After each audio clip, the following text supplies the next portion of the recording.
Well, good evening. It's Longhaultanker, straight razor shaving with Longhaultanker, and we are in Benson, Arizona tonight on Interstate 10 headed eastbound. I'm loaded up and I am headed for home.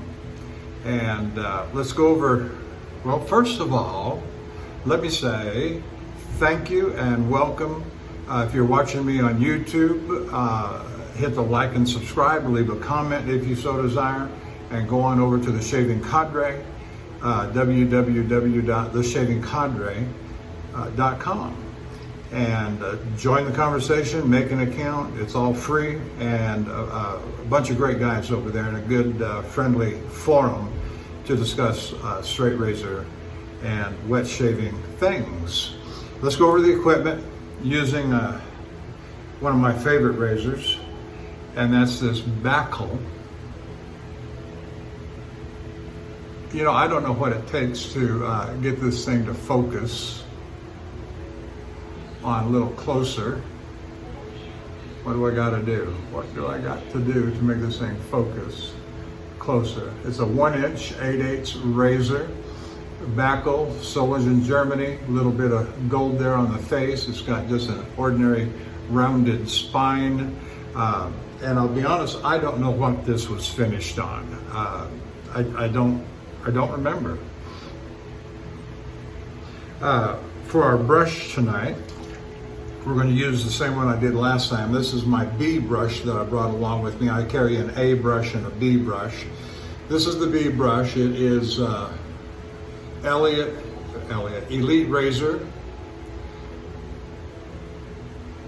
Elite Razor in dark walnut, 24 millimeter Manchurian Badger 2-band. And I wanted to use this again because I hadn't used it in a long time, and this knot is really quite soft. Not as soft as some others I've got, but it is just very soft. Not silk like not like some of the QED brushes that I've got, but it's very soft. Got no complaints, and I wanted to use it again to enjoy it again. And for the soap, we're going to do something a little different. I don't do this very often.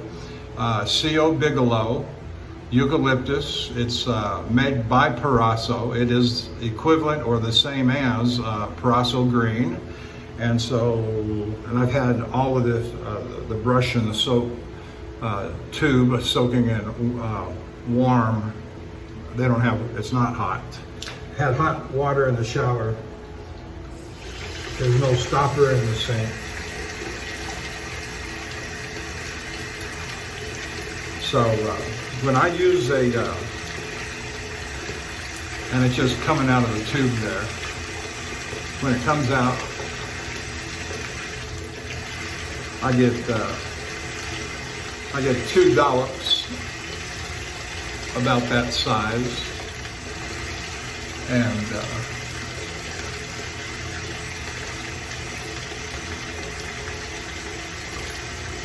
then one more dollop.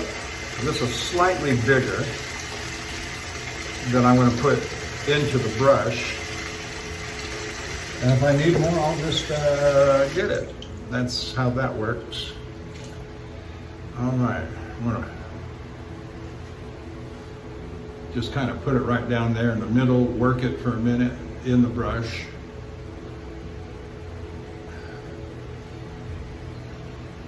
So it doesn't come globbing out.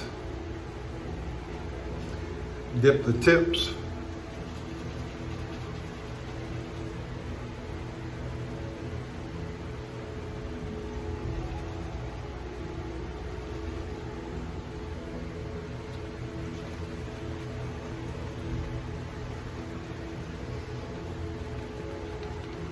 Got some stories about my last couple of days of driving, and all in all, not too bad.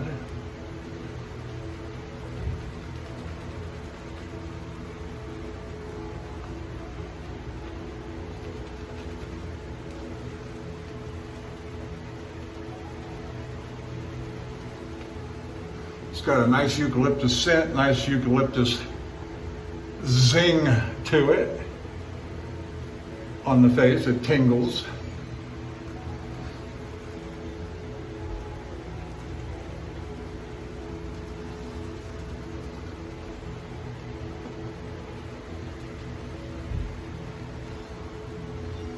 It doesn't take much effort to get this up into a nice lather. And so this was one of my early soaps.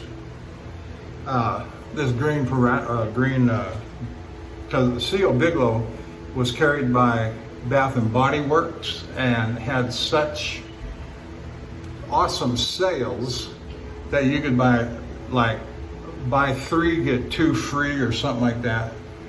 And I must have, I think I've got 4 or 5. At one time I bought like 8 or 9 of these and had them stuck in the back of my shaved in closet. And since I've gotten now so many, what you might call A-list soaps, this is my backup. And I use this really only when the mood strikes me to do so, but it's an excellent, excellent soap. For a backup soap, it's fabulous. I wouldn't use any other because it's easy and convenient to carry in the shave bag on the road with me if I want to use a backup alternative. I have carried some of the other like the red sandalwood. Well, that's really it. But I enjoyed the scent on this so much that's why I've got 5 or 6 left in the closet.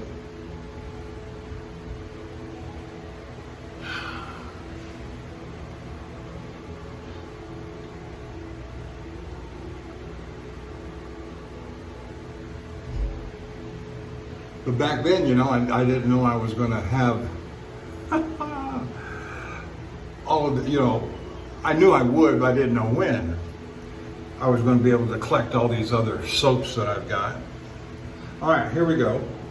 Backal, 8/8 1-inch razor. Hands are a little wet and slippery. Let's take care of that.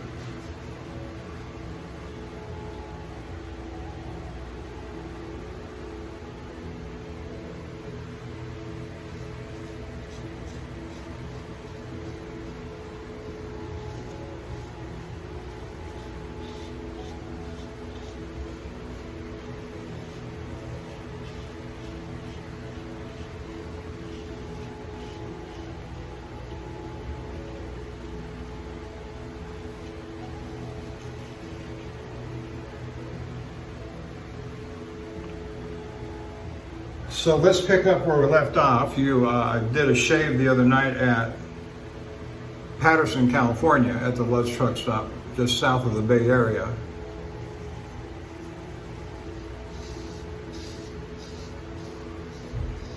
And that was at about 3 o'clock, as I recall, in the afternoon.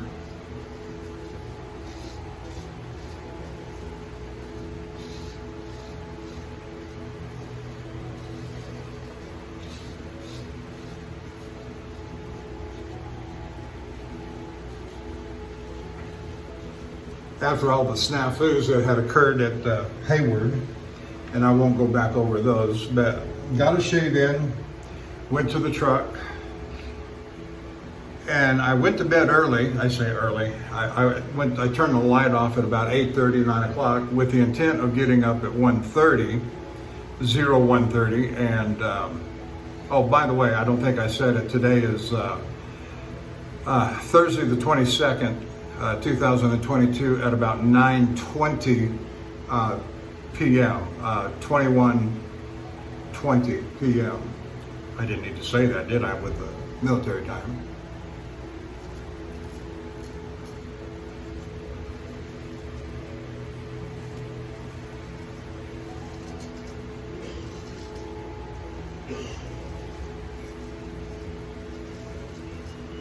I'm going to say this is an Arkansas stone finish. It's nice and crisp, but it's not as harsh harsh as a 30,000 Shapton glass.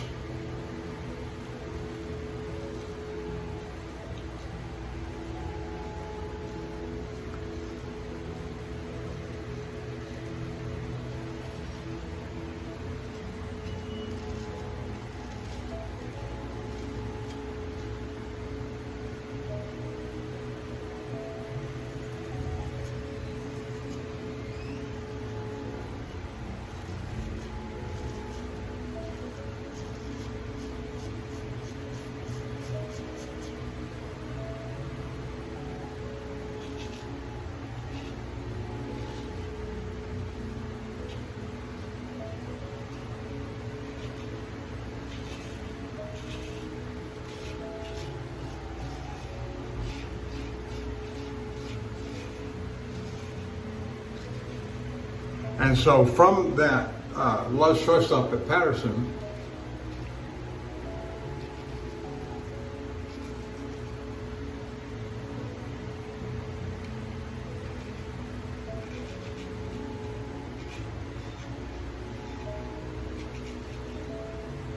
it was approximately 5 hours to the washout in Los Angeles, and so I wanted to be there by 7, and in fact I did arrive there at about 7:20, and so I got up at 1:30 and was rolling by 2 a.m.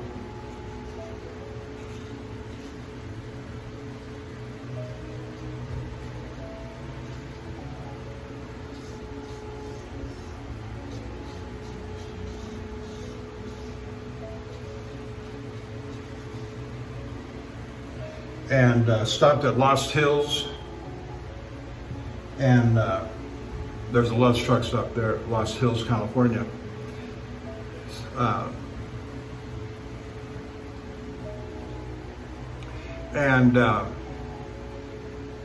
What was I going?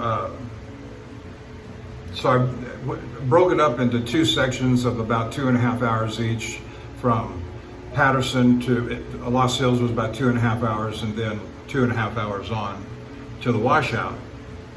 Came down Interstate 5 right into Los Angeles to 710 and took the Bandini Road, Bandini Avenue, whatever it's called, Bandini exit off of the 710, and just less than a mile to the washout from there.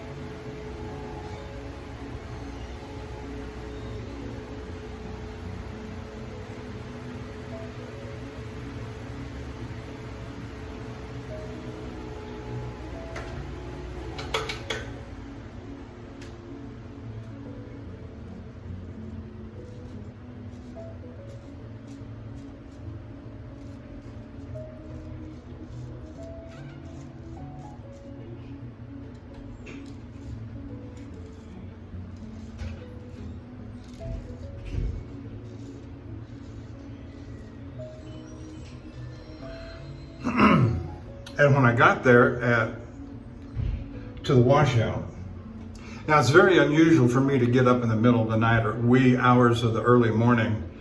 That's a time for sleeping. It's not the time for working. But the demands of the situation and the lost time from Tuesday required me to do that if I was going to stay on schedule.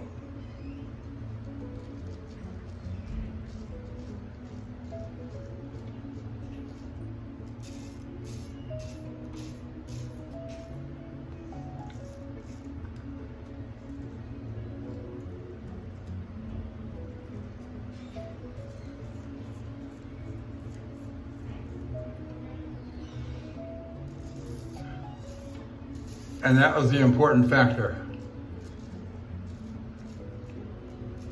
Staying on schedule.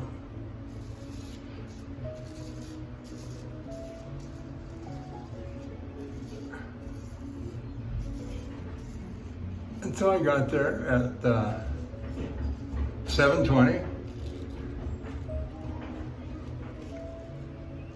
Now my intent was to stay there for the rest of the day and get up early the next morning,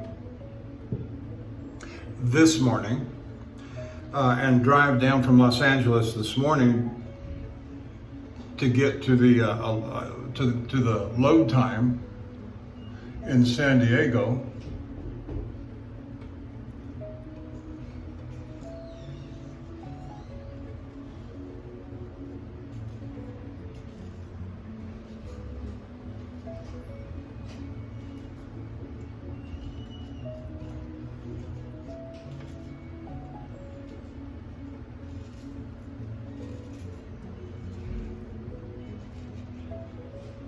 So I went in there, dropped the trailer, went in, filled out the paperwork.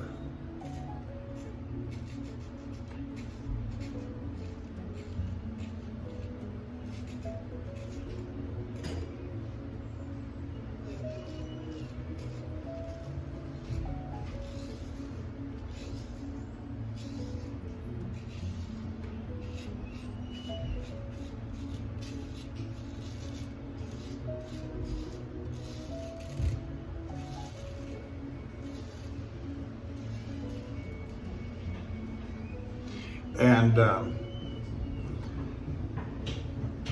asked them how soon they could have it ready, and they said by noon.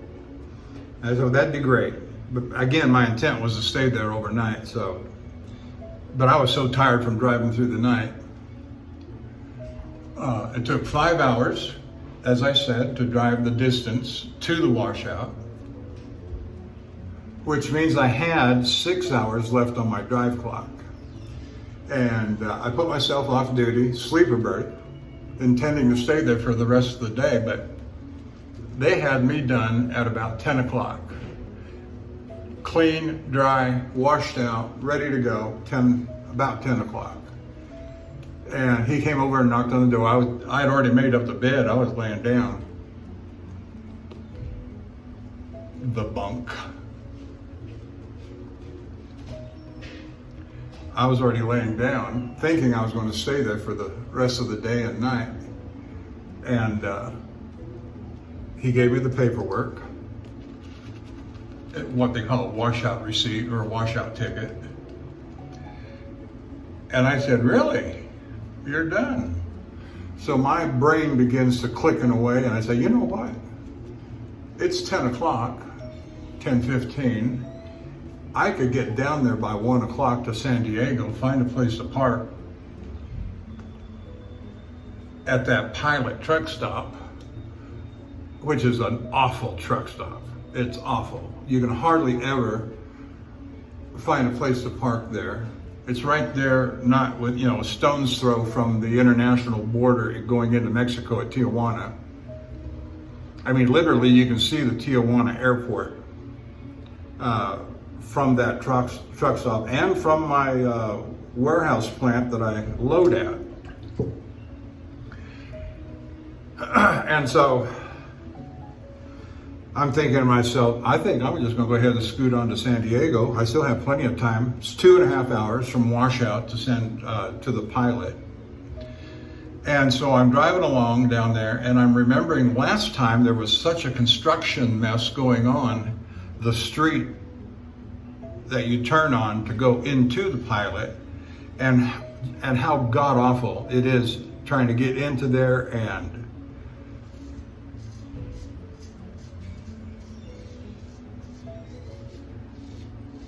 find a place to park, and the parking places are so narrow and close together. The two rows, the one in front of you is too close to the one, if you're trying to back in. It's just an awful mess.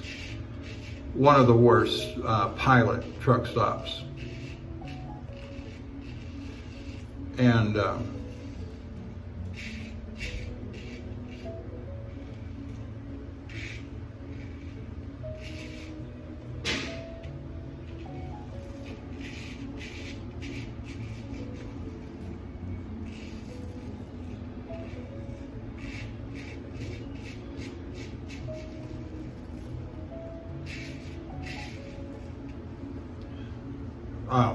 one of my truck driver buddies that I talked to on the phone reminded me that not a quarter mile, not a half a mile from that Pilot truck stop is another small truck stop with a scale, because I need to scale on a certified public scale.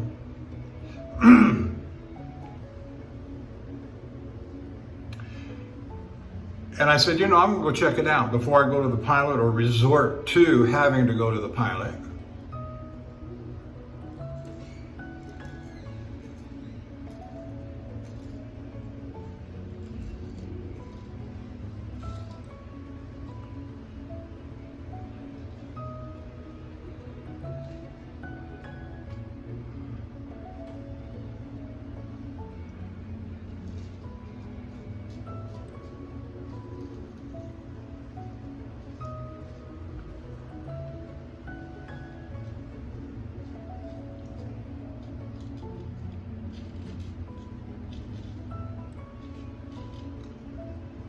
It'll hold this. So I went in there in that truck stop. Well, it's a smaller truck stop. It has about 40 parking places.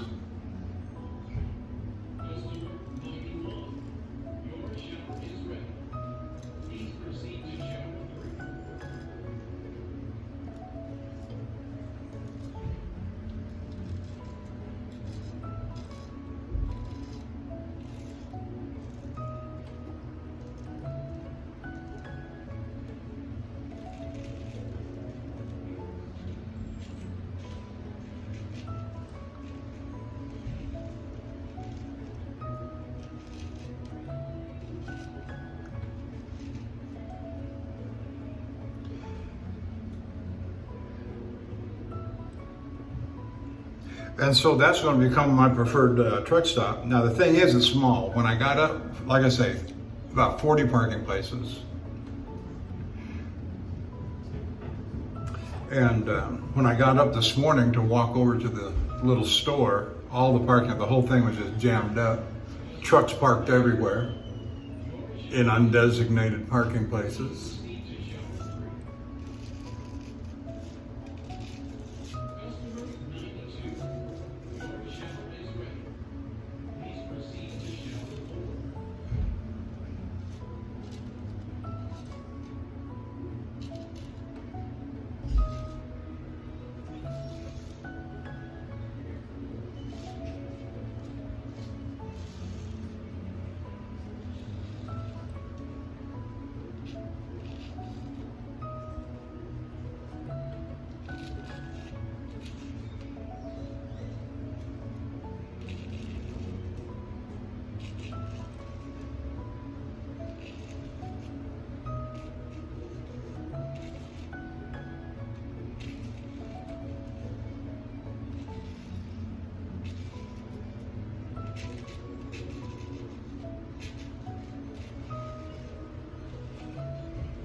Okay. And so that saved me 2.5 hours of driving this morning. I was at that truck stop, well, either truck stop that's there, I'm within 1 mile of my loading point.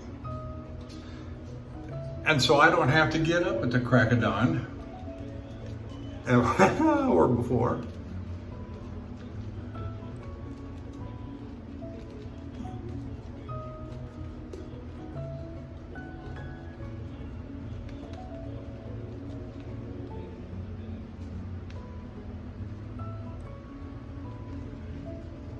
And so I got up at 6 o'clock this morning and I had the scale empty. They had a scale there. I didn't know what their procedures were. It was not a cat scale like you'll find at most of the big truck stops. And so they didn't have an intercom. I don't know if you've ever seen a cat scale, but they got this big yellow board. When you pull up and get into position, they got a big yellow board with an intercom on it. You push the button, somebody answers, and they get your weight, and they say, okay, go park and come in, you get your scale ticket. Okay, thank you.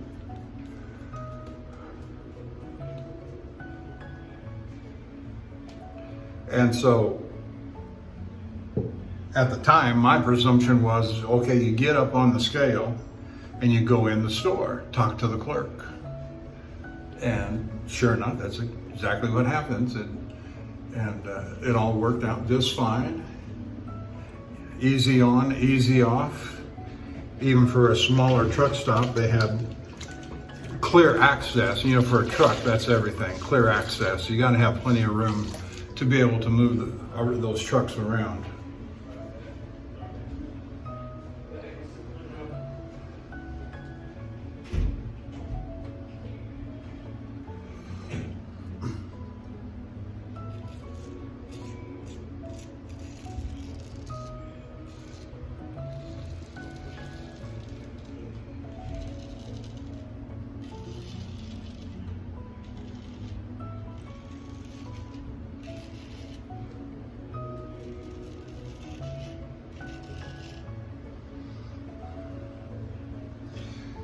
And so they got me loaded up, and my appointment was at 8 o'clock this morning. They got me loaded up at about 9:30, about an hour and a half.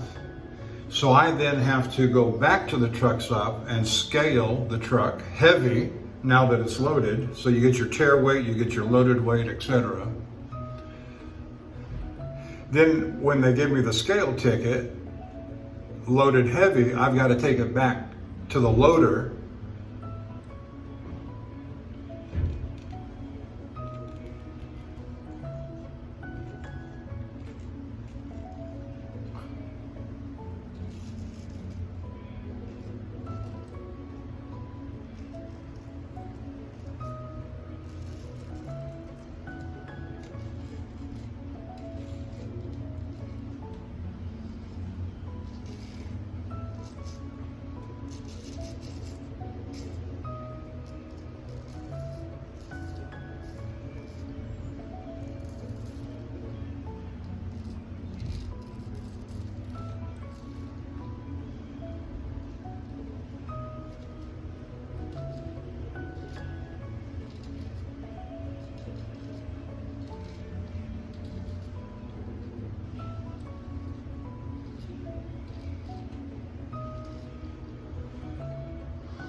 Then once you go back and take them the loaded scale ticket, then they've got to prepare the bill of lading and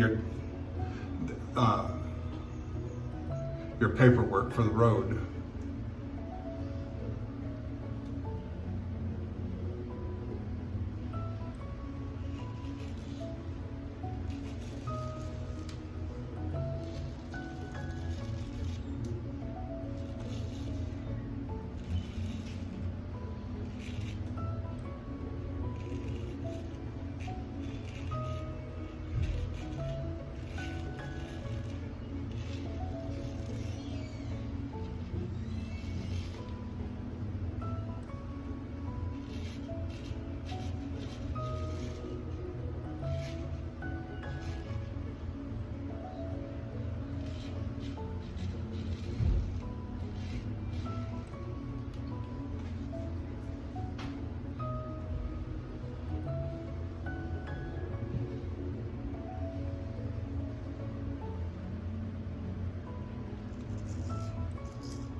Well, after I was loaded and released, my intent was to go over to Eloy, south of Phoenix, stop at the Love's truck stop there. I did stop for a 30-minute break there, and I fueled up the truck.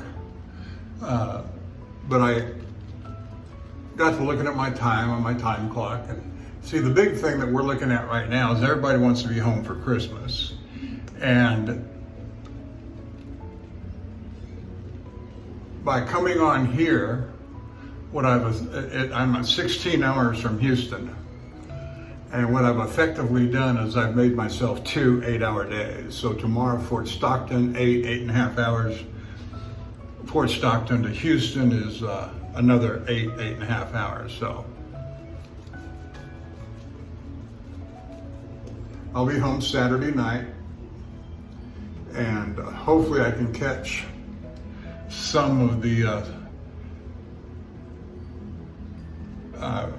pre-Christmas Eve Zoom call that's happening on Saturday.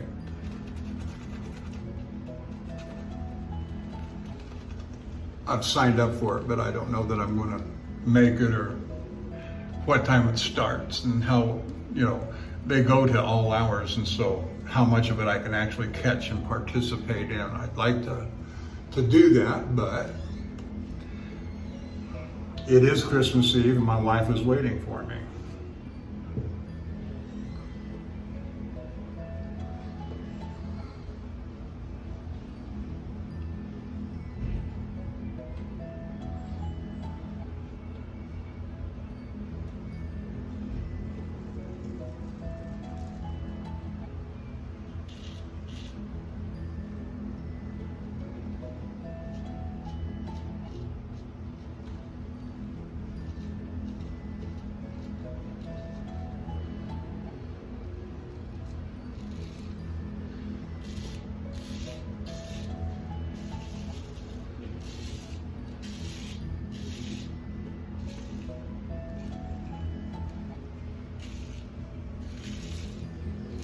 Well, it just picks that right up.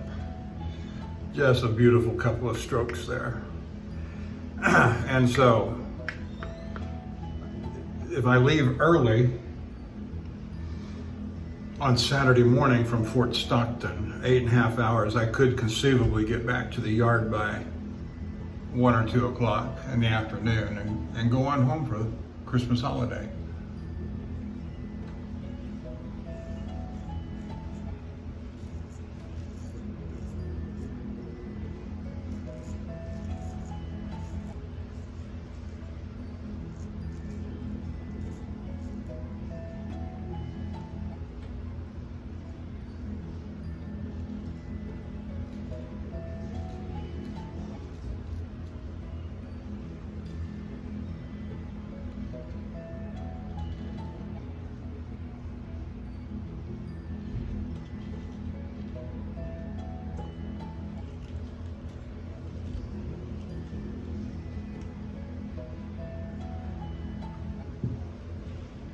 Now, one of my buddies was coming down out of Pittsburgh, got caught in this storm. He was made it down to, not quite to Ina, Illinois, but that little town just north on I-57. And he said he was caught in a blizzard, had to pull into a truck stop, had to park in an undesignated spot.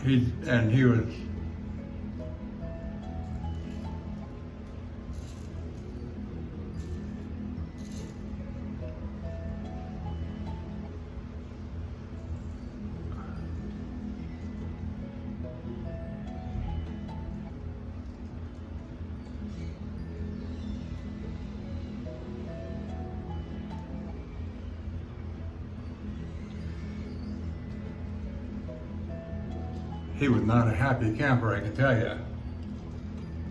Because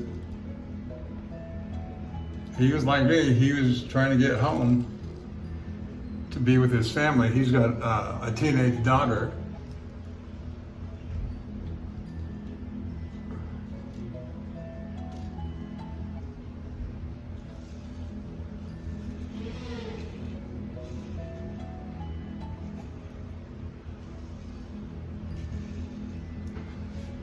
Of course, that he wants to be home with daughter and wife, and now he's stuck and he's not going to make it home for Christmas. Yeah, he's about is about 2 days from home, and I don't know how long this storm is going to go for, what kind of condition it's going to leave the roads in. But what I do know, the closest I have ever come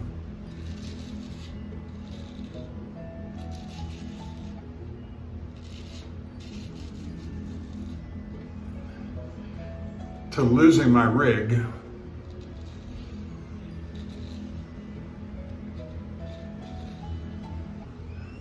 was in a winter storm on I-57 in that general vicinity.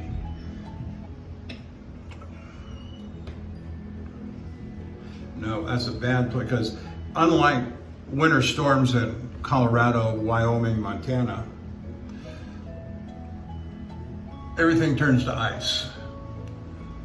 It's supposed to be -4 degrees tonight in Ina, Illinois, in that vicinity where he's at.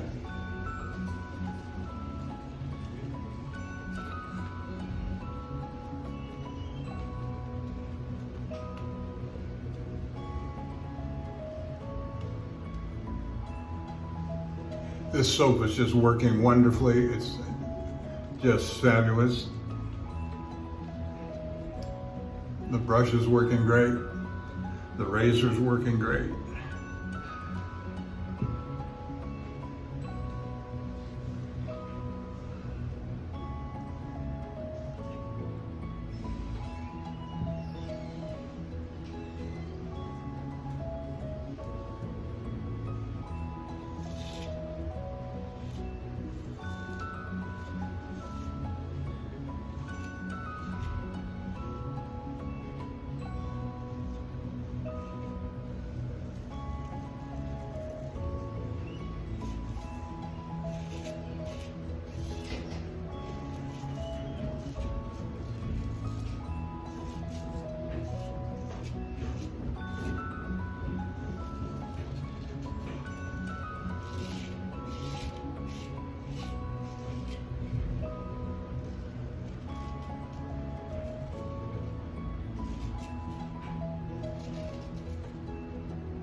So that kind of brings us up to speed on my adventures today and yesterday, and what my plans are. I'm going to get home,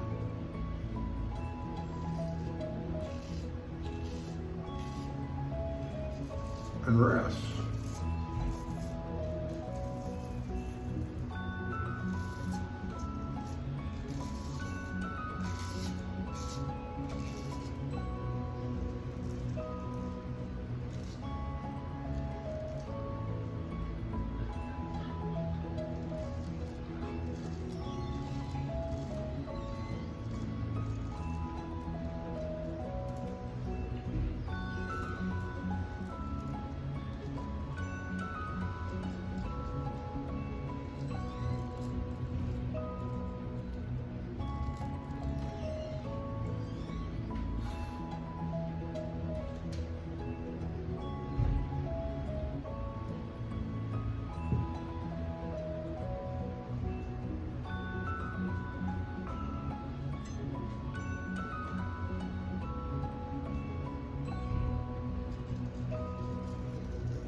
I did use the clippers on my head tonight, and got all my side growth trimmed down.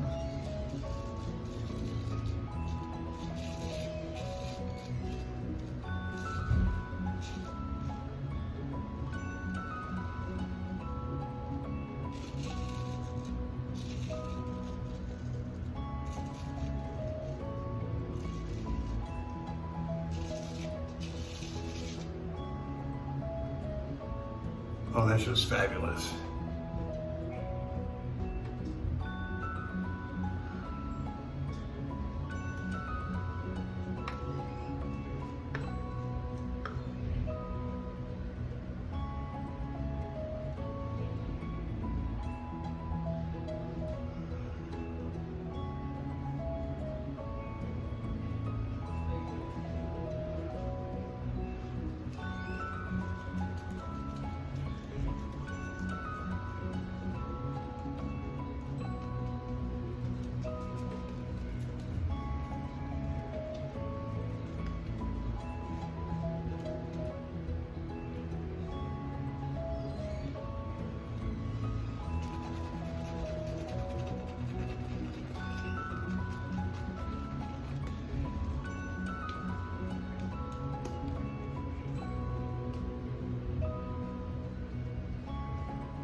Let me give a shout out to my usual group I like to talk about, and that's and wish them all a Merry Christmas and Happy Holidays.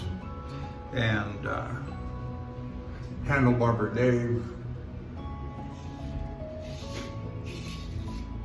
Major Rich,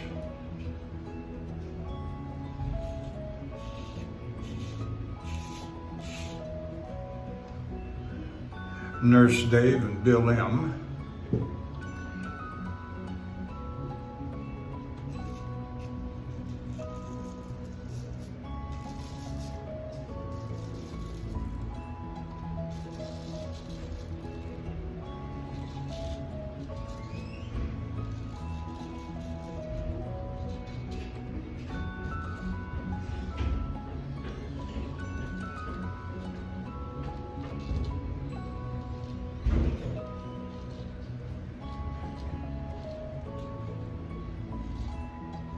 Cutthroat Journey,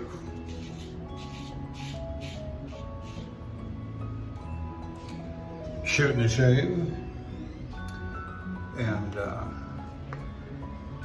Lukey 3262, also known as Matt, and some of my other favorites who may or may not be on the shaving cadre, and I just don't know.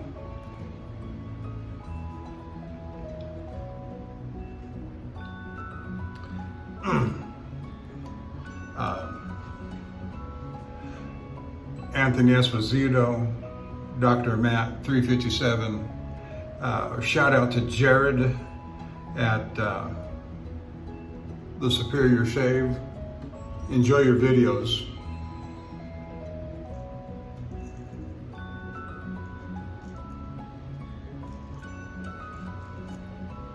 Yeah, I'm that truck driver that pulled up in your parking lot there that time when you had the shop there in Jacksonville.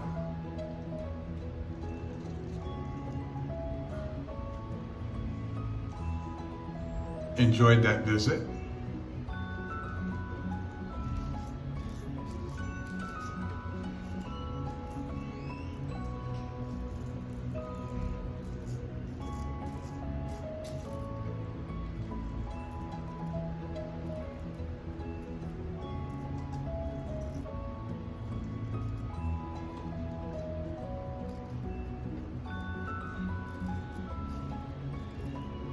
And between Jared and Dr. Matt 357, they taught me everything I know about cauticles, and I appreciate that because I just love my cauticle edges.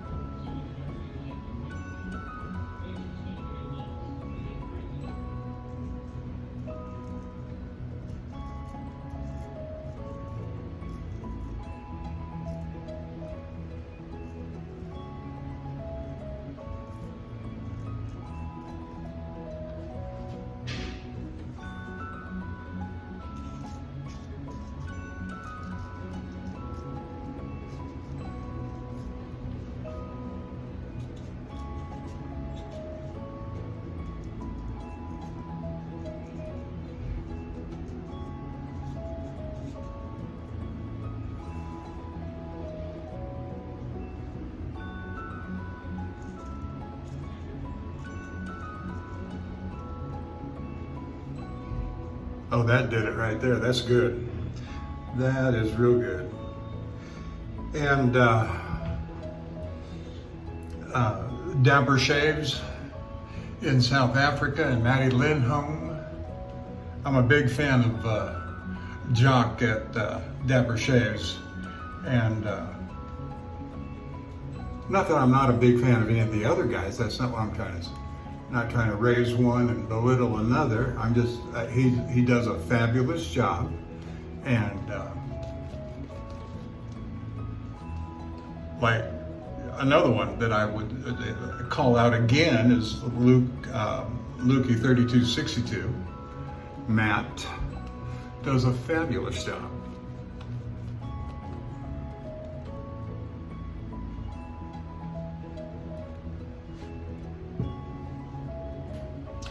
And I haven't seen anything out of Stamatides lately, but I'm going to keep pinging him because I want to. He and I have corresponded a few times back and forth.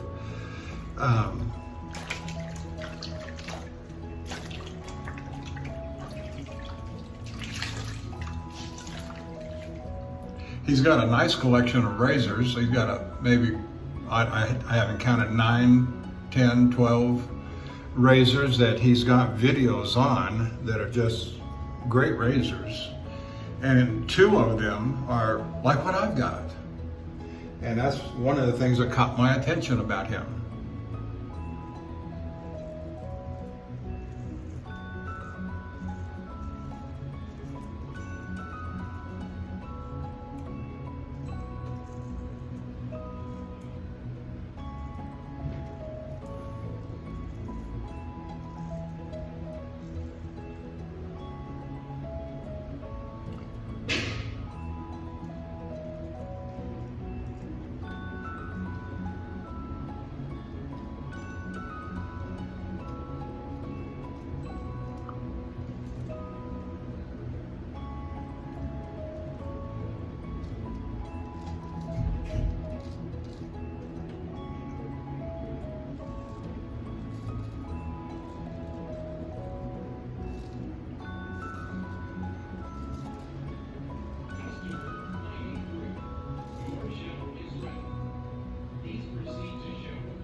All right, let's wash it off and see what we got.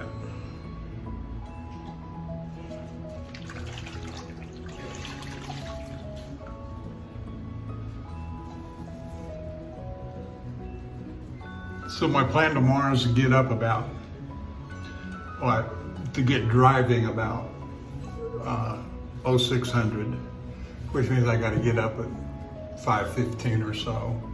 I also lose an hour because of the time change, going from the mountain time zone to the central time zone.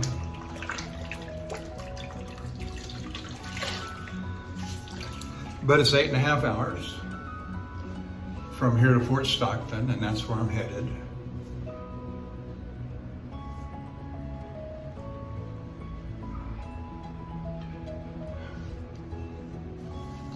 usual places.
Okay.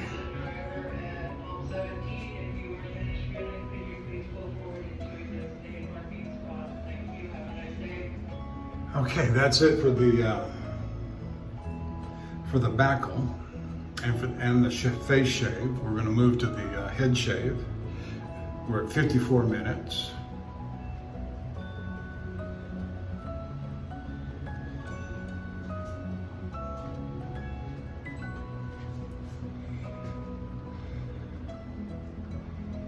There's almost no room in this shower, so I'm going to secure these razors so that they're not in danger.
Using the Union razor on the head shave.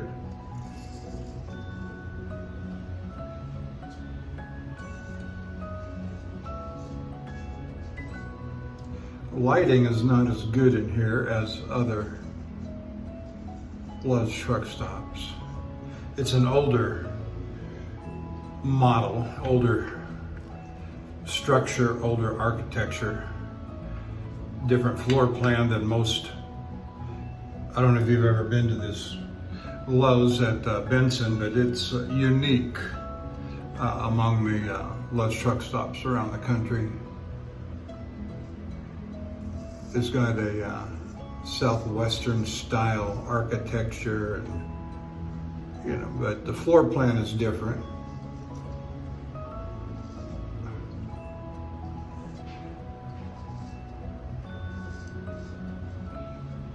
Now my first head shave after I buzzed my head with the clippers, I'm not real particular on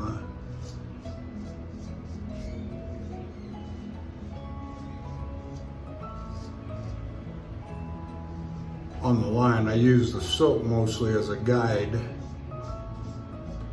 as to where the rest of that will come up at.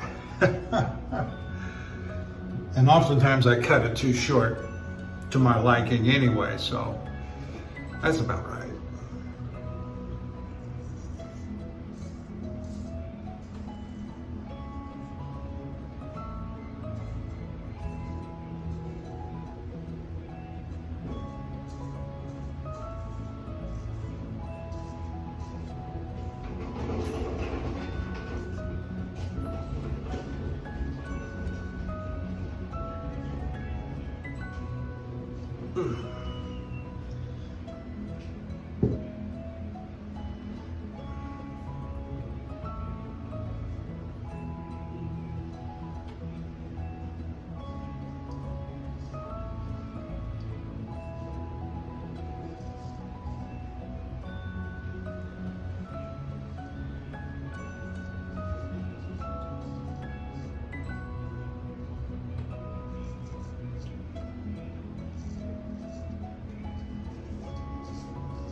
Close enough.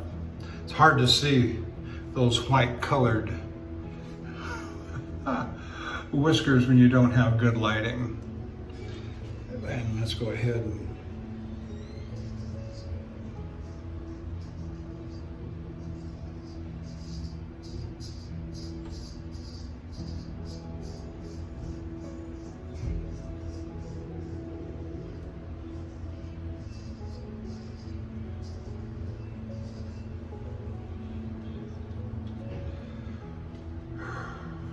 just about done here.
Yeah, I'd call that a pretty good shave.